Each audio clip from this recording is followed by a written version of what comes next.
Alors Xavier Buterne, on est devant un poster qui a reçu une distinction qui parle de la nutrition entérale et parentérale en post-op. Alors dites-nous un petit peu les résultats de cette étude. Alors en fait oui, c'est un sujet important, c'est faut-il nourrir les malades avant de les opérer pour qu'ils fassent moins de complications. Évidemment les patients dénutris.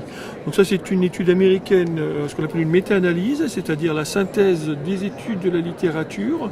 Donc ils ont finalement sélectionné 5 études qui avaient une méthodologie qui était robuste et ils ont montré en faisant l'analyse statistique de ces études que le fait de ne renourrir les patients dénutris avant de les opérer, ils faisaient beaucoup moins de complications, mais à tel point qu'ils diminuaient de 90% les complications post-opératoires. Donc c'est assez important, et ceci particulièrement lorsque les gens sont nourris par voie entérale, c'est-à-dire en utilisant le tube digestif plutôt que d'utiliser la voie veineuse. Alors c'est des données qui sont connues déjà, ça fait partie des recommandations, notamment dans la nutrition préopératoire des cancers digestifs, mais dans les maladies inflammatoires, précisément, c'était pas aussi bien connu que ça, et donc ça va changer les pratiques. Et les patients dénutris, donc nous c'est ce qu'on fait habituellement dans notre centre, c'est qu'on les renourrit avant de les opérer.